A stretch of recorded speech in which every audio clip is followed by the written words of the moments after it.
दोस्तों, अगर आपको हमारी स्टोरी पसंद आती है तो हमें सब्सक्राइब करें और बेल नोटिफिकेशन प्रेस करना भूलना मत।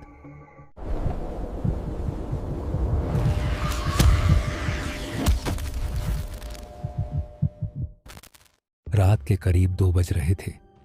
अरावली की पहाड़ियों के बीच से गुजरने वाली सड़क पर घना कोहरा छाया हुआ था। यह कोहरा इतना गहरा था कि कार की हेडलाइट्स भी 10 फीट से आगे नहीं देख पा रही थीं। सन्नाटा ऐसा था कि अगर कार का इंजन बंद हो जाए तो अपनी धड़कनें भी कानों में हौनदे हथौड़े के की तरह बजने लगें। कार में 2 लोग सवार थे, समीर और कबीर। दोनों दिल्ली से निकले थे और राजस्थान के एक ऐसे गांव की तलाश में थे जिसका जिक्र इतिहास की किताबों से मिटा दिया गया था, बैरागढ़। वे दोनों यूट्यूबर थे और हॉन्टेड एक्सप्लोरेशन उनका शौक था। यार कबीर, मैप तो यहीं का रास्ता दिखा रहा है, लेकिन यहाँ तो सड़क भी नहीं बची है। समीर ने स्टीयरिंग व्हील को कसकर पकड़ते हुए कहा। उसके माथे पर पसीने की बूंदें चमक रही थीं, जबकि बाहर ठंड थी।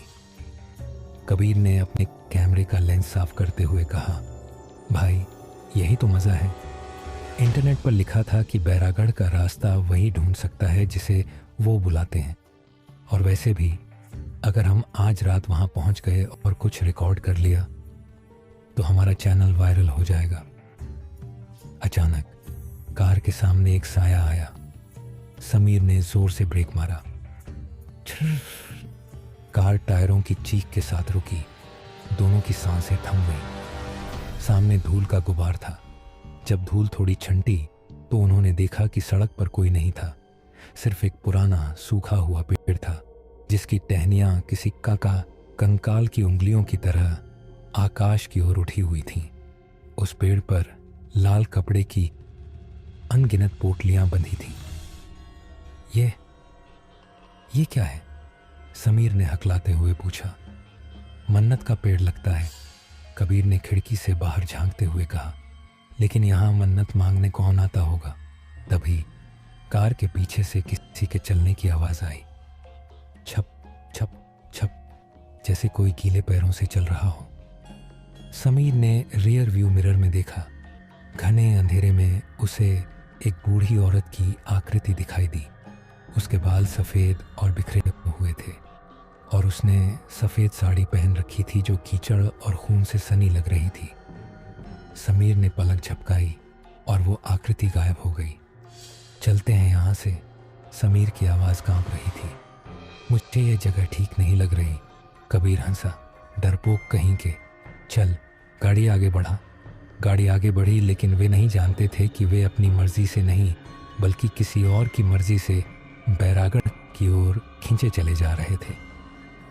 करीब आधे घंटे की ड्राइव के बाद कोहरा अचानक छंट गया और उनके सामने एक विशाल पुराना दरवाज़ा दिखाई दिया। यह बैरागढ़ का मुख्य द्वार था। लकड़ी के दरवाजे सड़ चुके थे और लोहे की जंजीरें जंग खा चुकी थीं। हवा में एक अजीब सी बदबू थी, सड़े हुए फूलों और पुराने मांस जैसी। समीर और कबीर ने कार वहीं रोक दी और अपने फ्लैशलाइट्स और कैमरे लेकर बाहर निकले। जैसे ही उन्होंने गांव के अंदर कदम रखा, हवा एकदम रुक गई। ऐसा लगा जैसे समय यहाँ ठहर गया हो। दोनों तरफ मिट्टी और ईंटों के टूटे हुए मकान थे। किसी घर की छत नहीं थी तो किसी की दीवारें नहीं। लेकिन सबसे अजीब बात यह थी कि हर घर के बाहर दरवाजे की चौखट पर एक काली हंडी मिट्टी का बर्तन उल्टी लटकी हुई थी। ये हंडियां, इनका क्या मतलब हो सकता है? कबीर ने अपने कैमरे में रिकॉर्ड करते हुए कहा। समीर ने टॉर्च की रोशनी एक दीवार पर डाली। वहां कोयले से कुछ लिखा हुआ था। भाषा पुरानी थी, लेकिन कुछ शब्द समझ में आ रहे थे। अमावस, बलि, मुक्ति नहीं। कबीर, वापस चलते हैं। समीर ने कबीर का हाथ पकड़ा। यहाँ की वाइब बहुत नेगेटिव है। अरे रुकना, कबीर ने हाथ झटक दिया। वो देख, वो क्या है? कबीर ने गांव के बीचों बीच इशारा किया। वहाँ खंडहरों के बीच एक विशाल हवेली खड़ी थी। बाकी गांव जहां टूट चुका था, वहीं यह हवेली एकदम सलामत लग रही थी। बस उसकी दीवारों पर अजीब तरह की बेलें चढ़ी हुई थीं जो काली दिख रही थीं। बैरागढ़ की ठाकुर हवेली, कबीर ने उत्साह में कहा। किंवदंतियों के अनुसार असली खजाना और असली भूत यही हैं। वे हवेली की ओर बढ़े। जैसे जैसे वे करीब जा रहे थे, सन्नाटा और गहरा होता जा रहा था। अचानक समीर को लगा कि कोई उनके कान के पास फुसफुसाया। लौट जाओ। समीर एकदम रुका। तूने कुछ बोला? कबीर ने पीछे मुड़कर देखा। नहीं तो। क्यों? किसी ने मेरे कान में कहा, लौट जाओ। कबीर ने इसे वहम बताकर टाल दिया, लेकिन समीर का दिल जोर जोर से धड़क रहा था। वे हवेली के विशाल दरवाजे पर पहुंचे। दरवाज़ा हल्का सा खुला हुआ था, जैसे कोई उनका इंतज़ार कर रहा हो। हवेली के अंदर का दृश्य बाहर से भी ज़्यादा डरावना था। एक बड़ा सा आंगन था, जिसके बीच में एक पुराना सूखा हुआ फव्वारा था। फव्वारे के बीच में एक पत्थर की मूर्ति थी, एक देवी की, लेकिन उसका सिर धड़ से गायब था। समीर ने अपनी टॉर्च ऊपर की ओर घुमाई। हवेली की बालकनियां चारों तरफ से आंगन को घेरे हुए थीं। उसे ऐसा महसूस हुआ कि उन अंधेरे कोनों से सैकड़ों आंखें उन्हें घूर रही हैं। हम ऊपर चलते हैं। कबीर ने सीढ़ियों की तरफ इशारा किया। लकड़ी की सीढ़ियां उनके वजन से चरमरा रही थीं। चर चर। पहली मंजिल पर एक लंबा गलियारा था, जिसके दोनों ओर कमरे थे। कबीर ने पहले कमरे का दरवाज़ा खोला। अंदर धूल की मोटी परत थी और एक पुराना पलंग था। दीवार पर एक बड़ी तस्वीर टंगी थी। तस्वीर एक रोबीले आदमी की थी, जिसकी मूंछें बड़ी थीं और आंखों में एक अजीब सी क्रूरता थी। लेकिन तस्वीर में एक गड़बड़ थी। उस आदमी के पीछे परछाई में एक और चेहरा दिख रहा था, एक औरत का चेहरा, जिसकी आंखें सफ़ेद थीं और मुंह खुला हुआ था, जैसे वो चीख रही हो। यह ठाकुर विक्रम सिंह है, कबीर ने कहा। कहते हैं इसने अपनी अमरता के लिए गांव के 50 बच्चों की बलि दी थी। समीर तस्वीर को घूर रहा था। उसे लगा कि तस्वीर में मौजूद उस औरत की परछाई हिल रही है। उसने अपनी आंखें मली। जब उसने दोबारा देखा तो तस्वीर से खून की एक बूंद टपकी। टप। समीर पीछे हट गया। कबीर, तस्वीर से खून निकल रहा है। कबीर ने कैमरा पास लाकर देखा। तो इतना डरता क्यों है? तभी गलियारे के दूसरे छोर से एक आवाज़ आई। यह पर पायल की आवाज़ थी। छन छा छा। तो दोनों एकदम चुप हो गए। आवाज़ धीरे धीरे उनकी तरफ आ रही थी। अंधेरे में से एक छोटी बच्ची की आकृति बाहर आई। उसने पुराने ज़माने के कपड़े पहने थे और उसके हाथ में एक गुड़िया थी। अंकल, बच्ची ने मासूम आवाज़ में कहा। क्या आपने मेरी माँ को देखा? कबीर ने कैमरा उस पर फोकस किया। बेटा, तुम यहाँ क्या कर रही हो? तुम्हारे माता पिता कहाँ हैं? बच्ची ने अपना सिर उठाया। उसका चेहरा सड़ा हुआ था। उसकी एक आंख गायब थी और गाल का मांस लटका हुआ था। माँ कुएं में है, उसने अपनी फटी हुई आवाज़ में कहा, और अचानक एक अमानवीय चीख मारी। समीर और कबीर चीखते हुए पीछे हटे और कमरे का दरवाज़ा बंद कर दिया। बाहर से दरवाजे पर जोर जोर से खटखटाने की आवाज़ आने लगी। धड़ धड़ धड़, खोल लो, मुझे अंदर आने दो। बच्ची की आवाज़ अब एक भारी मर्दानी आवाज़ में बदल चुकी थी। अध्याय 4। कमरे के अंदर दोनों की सांसें फूल रही थीं। समीर ने कमरे में इधर उधर देखा कि कहीं से भागने का रास्ता मिले। उसकी नज़र एक पुरानी मेज़ पर पड़ी, जिस पर चमड़े की जिल्द वाली एक डायरी रखी थी। समीर ने कांपते हाथों से डायरी उठाई। यह ठाकुर विक्रम सिंह की डायरी थी। उसने पन्ने पलटे।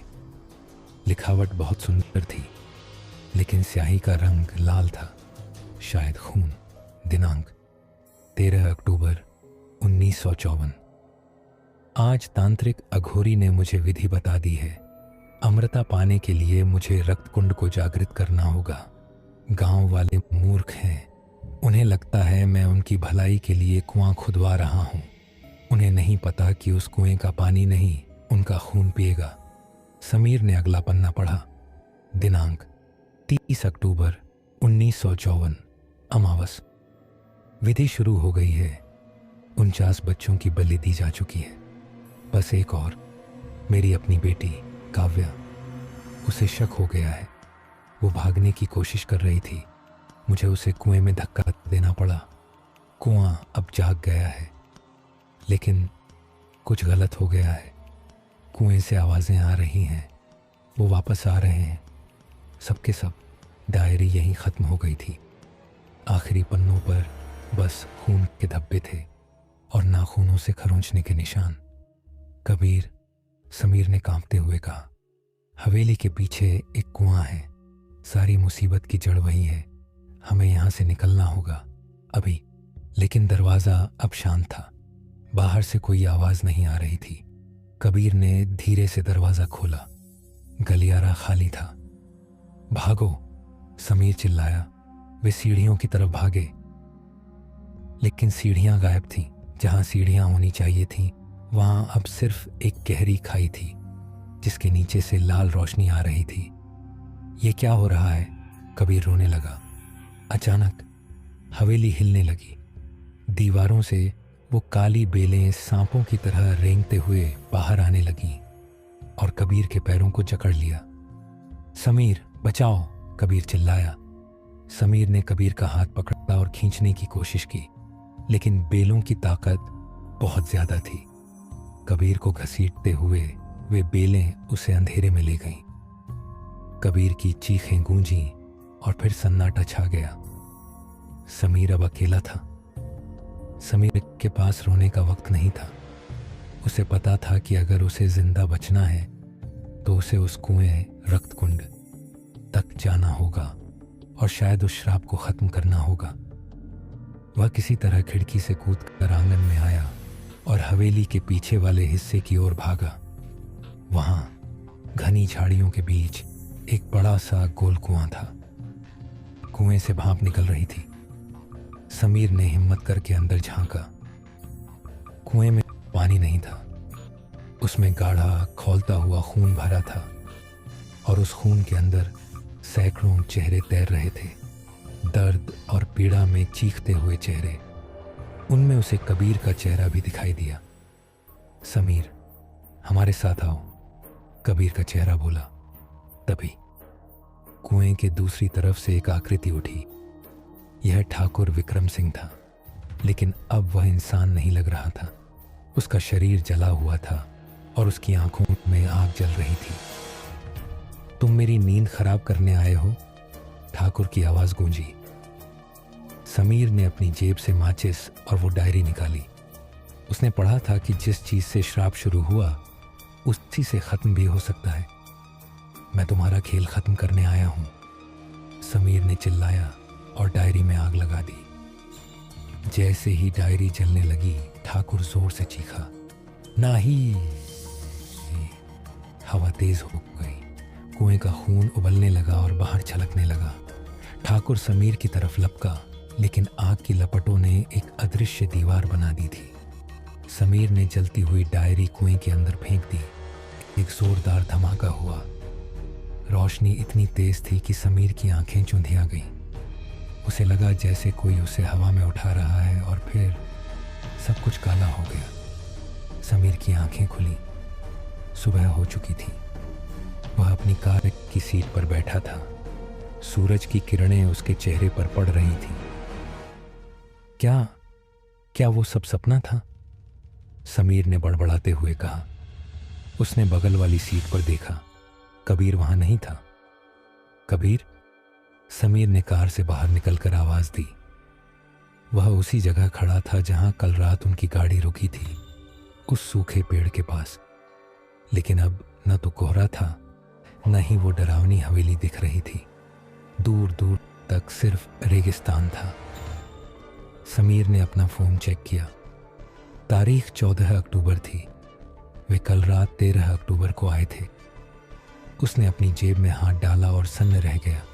उसकी जेब में हवेली की उसी बच्ची की गुड़िया का एक टूटा हुआ हाथ था और कार के डैशबोर्ड पर उसका कैमरा रखा था। कांपते हाथों से उसने कैमरा ऑन किया और आखिरी रिकॉर्डिंग प्ले की। वीडियो में समीर और कबीर हवेली के अंदर भाग रहे थे। फिर कबीर के चिल्लाने की आवाज़ थी, लेकिन उसके बाद जो रिकॉर्ड हुआ था उसने समीर के होश उड़ा दिए। वीडियो के अंत में कैमरा जमीन पर गिरा हुआ था। फ्रेम में समीर का चेहरा आया। वह कुएं के पास खड़ा था, लेकिन वह डायरी जला नहीं रहा था। वह हंस रहा था, एक शैतानी हंसी, और उसकी आंखें ठाकुर विक्रम सिंह जैसी हो गई थीं। वीडियो में समीर या जो कोई भी उसके शरीर में था ने कैमरे की तरफ देखकर कहा, आज़ादी मिल गई, अब दुनिया देखेगी मेरा खेल। समीर ने डर के मारे कैमरा फेंक दिया। उसने कार के रियर व्यू मिरर में अपना चेहरा देखा। उसकी गर्दन पर एक निशान था, वही निशान जो ठाकुर की तस्वीर में उसकी गर्दन पर था। बैरागढ़ का श्राप खत्म नहीं हुआ था, वह बस एक नए शरीर में बाहर आ गया था। समीर ने गाड़ी स्टार्ट की और शहर की तरफ बढ़ा। उसके चेहरे पर एक हल्की क्रूर मुस्कान आ गई थी। समीर की कार दिल्ली जयपुर हाईवे पर दौड़ रही थी। दोपहर का वक्त था, लेकिन समीर को ठंड लग रही थी। उसने एसी बंद कर दिया, फिर भी उसके मुंह से भाप निकल रही थी। कार के म्यूजिक सिस्टम में अपने आप गाने बदल रहे थे। कभी रॉक म्यूजिक बजता तो कभी अचानक पुराने ज़माने के लोकगीत बजने लगते। अचानक रेडियो पर एक भारी आवाज़ गूंजी, मुक्ति नहीं मिली। समीर ने गुस्से में रेडियो पर मुक्का मारा। चुप, सब चुप हो जाओ। उसकी आवाज़ बदल चुकी थी। यह समीर की विनम्र आवाज़ नहीं थी, बल्कि एक हुक्म देने वाली कड़क आवाज़ थी। उसने रियर व्यू मिरर में देखा। पिछली सीट पर उसे कबीर बैठा हुआ दिखाई दिया। कबीर का शरीर नीला पड़ा हुआ था और गले में वही काली बेलें लिपटी थीं। भाई, मुझे क्यों छोड़ा? कबीर की रूह ने पूछा। समीर हंसा। कमज़ोरों के लिए दुनिया में कोई जगह नहीं है कबीर। अचानक सामने से एक ट्रक आ गया। समीर ने स्टीयरिंग नहीं मोड़ा, वह सीधा ट्रक की ओर बढ़ता गया। ट्रक का हॉर्न बजता रहा, पौ पौ पौ। एन मौके पर समीर की आंखों का रंग बदला, वापस नॉर्मल हुआ। नहीं, उसने चिल्लाकर स्टीयरिंग घुमा दिया। कार सड़क से नीचे उतरी और एक खेत में जाकर रुक गई। समीर स्टीयरिंग पर सिर रखकर जोर जोर से सांस लेने लगा। उसके अंदर दो रूहें लड़ रही थीं, एक समीर की जो जीना चाहता था और दूसरी ठाकुर की जो कुछ और ही चाहता था। रात के 9 बजे समीर अपने फ्लैट पर पहुंचा। वह अकेला रहता था। फ्लैट में घुसते ही उसने वह गुड़िया जो वह हवेली से लाया था डाइनिंग टेबल पर रख दी। उसने अपना लैपटॉप खोला और कैमरे का SD कार्ड डाला। उसे देखना था कि रिकॉर्डिंग में क्या आया है। वीडियो प्ले हुआ।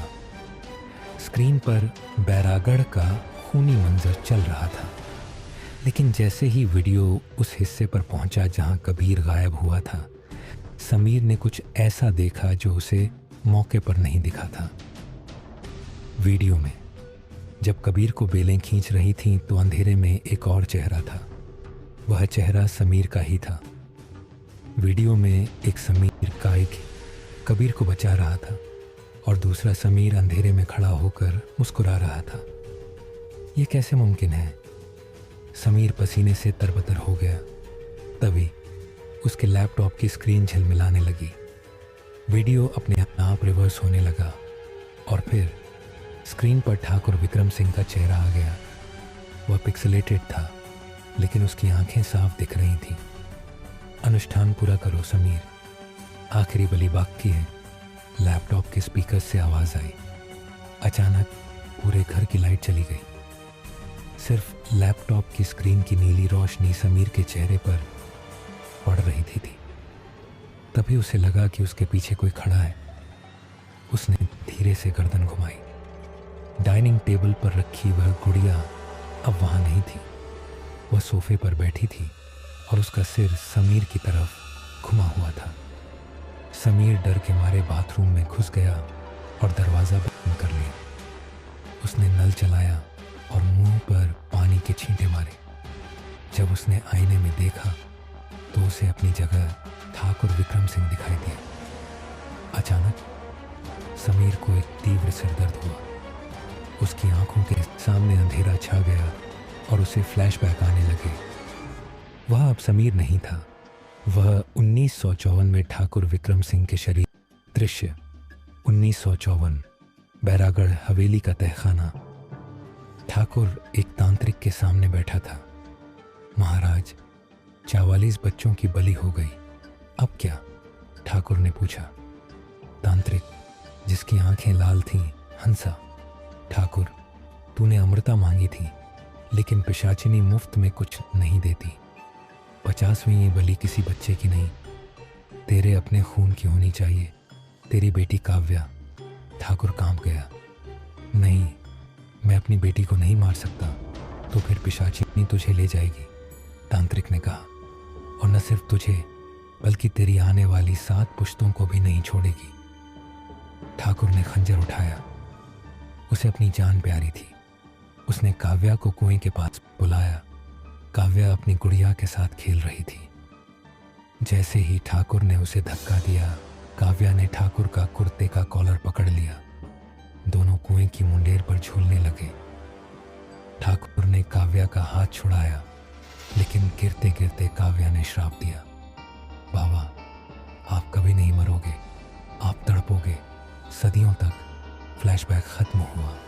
समीर बाथरूम के फर्श पर गिर पड़ा। अब उसे समझ आ गया था, ठाकुर मरा नहीं था, वह उस कुएं में कैद था, एक शरीर का इंतजार कर रहा था, और समीर ने उसे वह शरीर दे दिया था। लेकिन आखिरी बलि अभी भी बाकी थी। 1954 में अनुष्ठान खंडित हो गया था, क्योंकि काव्या ने खुद को मारने से पहले ठाकुर को श्राप दे दिया था। अमृता पाने के लिए ठाकुर अब समीर के शरीर में को 50वीं बलि देनी होगी, और वह बलि स्वेच्छा से दी जानी चाहिए। थक थक थक, दरवाजे पर दस्तक हुई। समीर का ध्यान टूटा। वह उठा और लड़खड़ाते हुए दरवाजे तक गया। उसने पीपहोल से देखा, बाहर पुलिस खड़ी थी, साथ में कबीर के माता पिता थे। समीर ने दरवाज़ा खोला। उसके चेहरे पर अब डर नहीं था, बल्कि एक अजीब सी शांति थी। मिस्टर समीर, हम इंस्पेक्टर राणा हैं, पुलिस वाले ने कहा। कबीर के घर वालों ने रिपोर्ट लिखाई है, आप दोनों साथ गए थे, लेकिन लौटे अकेले। कबीर कहाँ है? समीर ने कबीर की माँ की आंखों में देखा। आंटी, कबीर को वो जगह पसंद आ गई। उसने कहा वह कुछ दिन और रुकेगा। झूठ, कबीर के पिता चिल्लाए। उसका फ़ोन स्विच ऑफ है, सच बता तूने उसके साथ क्या किया? इंस्पेक्टर राणा समीर के घर के अंदर झांकने लगे। क्या हम अंदर आ सकते हैं? ज़रूर। समीर एक तरफ हट गया। पुलिस ने घर की तलाशी ली, बेडरूम, किचन, बाथरूम, कुछ नहीं मिला। तभी कबीर की माँ की नज़र सोफे पर पड़ी गुड़िया पर गई। वह चीख पड़ी, यार ये गुड़िया। उन्होंने कांपते हाथों से गुड़िया उठाई। ये कबीर की बहन की गुड़िया थी जो बचपन में खो गई थी। ये तुम्हारे पास कैसे आई? समीर सुनने रह गया। उसे याद आया, कबीर ने रास्ते में बताया था कि उनका पैतृक गांव राजस्थान में ही कहीं था, जो अब उजड़ चुका है। क्या कबीर उसी खानदान से था? क्या कबीर ठाकुर का वंशज था? समीर, ठाकुर की आत्मा, मुस्कुराया। तो खून खुद चलकर मेरे पास आया था। इंस्पेक्टर, इसे गिरफ्तार करो, कबीर के पिता चिल्लाए। किस जुर्म में? समीर ने ठंडे स्वर में कहा, मेरे पास वीडियो सबूत है कि कबीर अपनी मर्जी से वहां रुका। उसने लैपटॉप चलाया, लेकिन वीडियो बदल चुका था। अब वीडियो में कबीर हंसते हुए कह रहा था, समीर भाई तुम जाओ, मुझे यहाँ बहुत मज़ा आ रहा है, मैं बाद में आऊँगा। यह डीप फेक नहीं था, यह पिशाचिनी की माया थी। पुलिस और कबीर के माता पिता हैरान होकर चले गए, लेकिन उन्हें यकीन नहीं हुआ। दरवाज़ा बंद होते ही समीर का शरीर ऐंठने लगा। ठाकुर की आत्मा अब पूरी तरह हावी हो रही थी। एक और बलि, और फिर मैं आज़ाद। समीर के मुंह से ठाकुर की आवाज़ आई। उसे किसी अनजान की बलि नहीं चाहिए थी, उसे किसी ऐसे की बलि चाहिए थी जो समीर के दिल के करीब हो। समीर की नज़र अपने फ़ोन पर पड़ी। वॉलपेपर पर उसकी मंगेतर रिया की फ़ोटो थी। समीर का हाथ अपने आप फ़ोन की तरफ बढ़ा और रिया का नंबर डायल किया। हेलो समीर, तुम कहाँ हो? कल से तुम्हारा फ़ोन नहीं लग रहा। रिया की चिंतित आवाज़ आई। रिया, मुझे तुम्हारी मदद चाहिए, समीर ने रुआ से गले से कहा, नाटक करते हुए। मैं बहुत मुसीबत में हूँ, क्या तुम अभी मेरे फ्लैट पर आ सकती हो? मैं अभी आती हूँ, रिया ने कहा। आधे घंटे बाद रिया समीर के फ्लैट पर थी। जैसे ही वह अंदर आई, उसे घर में सड़े हुए मांस की बदबू आई। समीर, ये कैसी बदबू है? समीर अंधेरे कोने में कुर्सी पर बैठा था। ये मेरे पापों की बदबू है। रिया पास गई। तुम ठीक तो हो? समीर ने चेहरा उठाया। उसकी आंखें एकदम काली थीं, पुतली और सफ़ेद हिस्सा सब काला। समीर तो चला गया रिया, अब सिर्फ मैं हूँ। रिया पीछे हटी, लेकिन दरवाज़ा अपने आप बंद हो गया। धड़, तुम्हें मुझे आज़ाद करना होगा। समीर खड़ा हो गया। उसके हाथ में एक पुराना जंग लगा हुआ खंजर था, वही खंजर जो उसे हवेली से मिला था, या शायद वह अपने साथ लाया था। रिया चीखी और किचन की तरफ भागी।